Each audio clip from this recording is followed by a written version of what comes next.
Good afternoon to all of you, my student.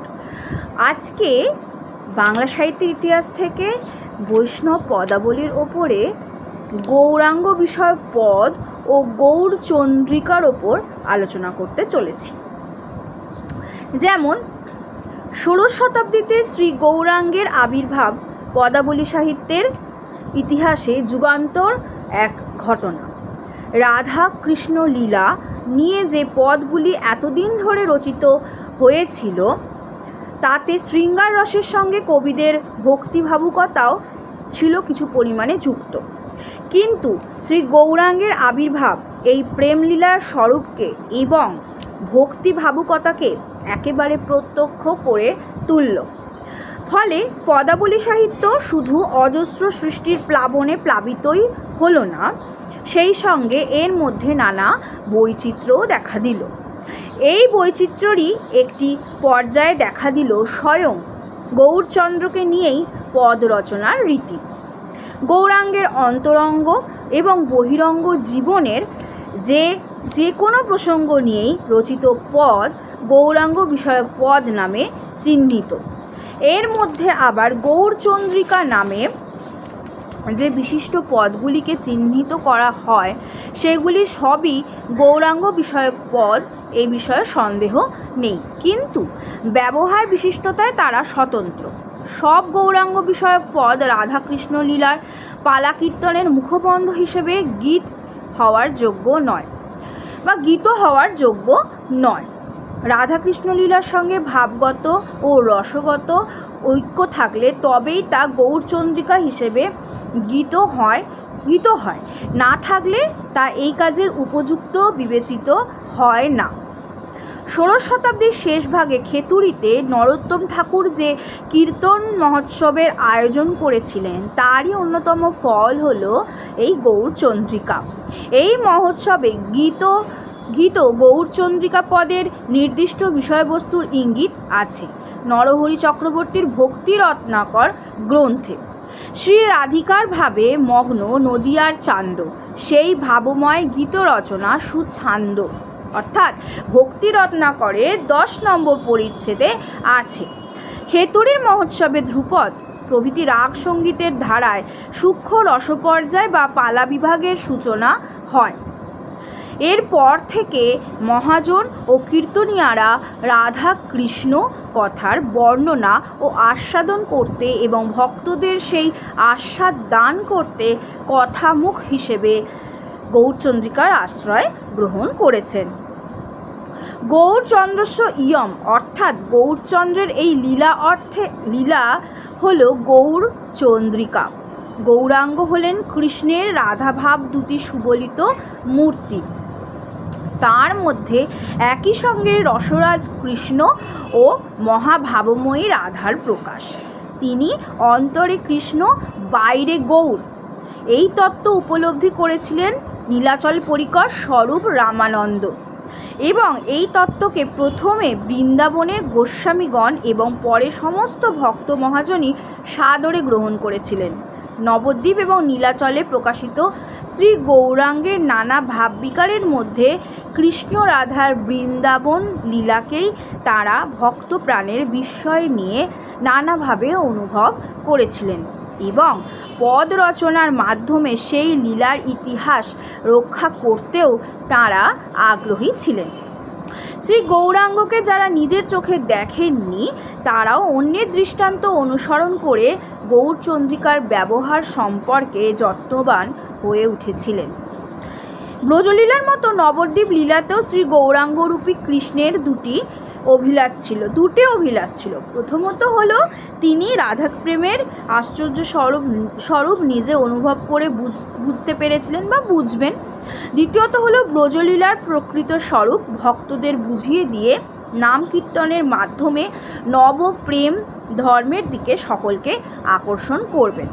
তাই শ্রীকৃষ্ণ চৈতন্যের লীলা ছাড়া ব্রজলীলার স্বরূপ ভক্তদের কাছে অজ্ঞাতই থেকে যেত। গোপী প্রেমের তাৎপর্য ও রাধা প্রেমের আশ্চর্য মহিমাও অপ্রকাশিত থাকত। তাই চৈতন্যদেবের রাধা ভাব যেন অপ্রাকৃত বৃন্দাবনের কৃষ্ণপ্রেম উপলব্ধির চাবিকাঠি। চৈতন্যদেবের সমকালীন পদকর্তা বাসু ঘোষ তার একটি পদে এই ভাবটিকে চমৎকারভাবে ফুটিয়ে তুলেছিলেন এইভাবে: গৌরাঙ্গ বিষয়ক পদ। গৌরাঙ্গ নহিত কি মেনে হইত, কেমনে ধরিত দেব, রাধার মহিমা প্রেমরস সীমা, জগতে জানাত কে, মধুর বৃন্দা বিপিন মাধুরী, প্রবেশ চাতুরী সার, বরজ যুবতী ভাবের ভকতি শকতি হইত কার। শ্রী চৈতন্য তার নিজ লীলার অভিব্যক্তিতে ব্রজলীলাকে সুপরিস্ফুট করে তুললেন। এর ফলে ভক্তরাও কৃষ্ণলীলার অনুরূপ গৌরলীলার আস্বাদন করার প্রয়োজনীয়তা বোধ করলেন। আর এই গৌরলীলার সাহায্যেই রাধাকৃষ্ণ লীলার মধ্যে যথাযথভাবে এবং সহজে অনুপ্রবেশের অধিকারও অর্জন করলেন। এছাড়া দীনকৃষ্ণদাসের আরও কথা হলো, চৈতন্য লীলামৃত পুরো কৃষ্ণলীলা কর্পূর, দোহে মিলি হয় সুমাধুর্য। চৈতন্য লীলার অমৃত ছাড়া যদি কোনো ভক্ত কৃষ্ণলীলার অন্ন পান গ্রহণ করেন তবে তা ভক্ত জীবনের পক্ষে বলকারক হয় না। যে লীলা অমৃত বিনে খায় যদি অন্ন পানে, তবু ভক্তের দুর্বল জীবন। গৌরাঙ্গ লীলার প্রত্যক্ষদর্শী ছিলেন অনেকেই। এই সব ভক্তদের কাছে অপ্রত্যক্ষ কৃষ্ণলীলা এবং প্রত্যক্ষ কৃষ্ণলীলা এক হয়ে গিয়ে সমান শ্রদ্ধা অর্জন করল।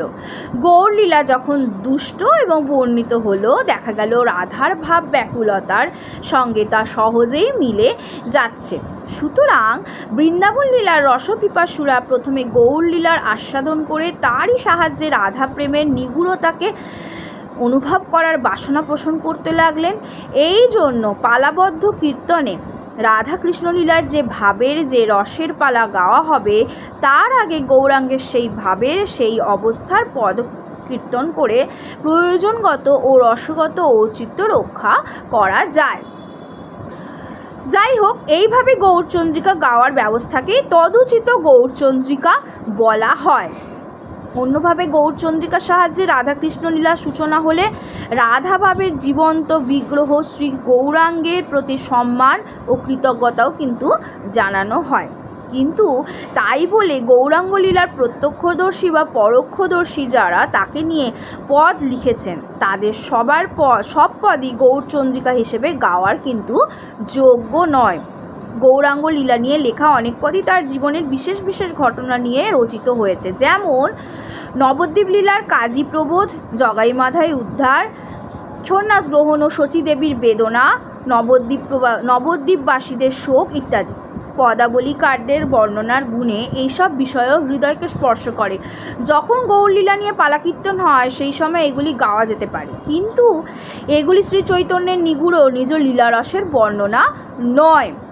সেই জন্য বলা হচ্ছে যে কৃষ্ণলীলার পালাকীর্তনে এগুলির ভূমিকা যথাযথ হয় না। তাই এই ধরনের পদগুলিকে তদুচিত গৌরচন্দ্রিকা বা বিশিষ্টার্থ গৌরচন্দ্রিকা বলা হয়ে থাকে।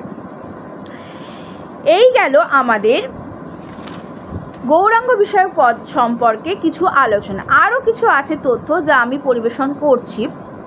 বলা হয় যে কৃষ্ণলীলার সম্ভোগ শৃঙ্গারের যে আপাত অশ্লীলতা, সেটি ঢাকা দেওয়ার জন্যেই যেন গৌররূপী কৃষ্ণের লীলা দিয়ে কথা আরম্ভ হয়।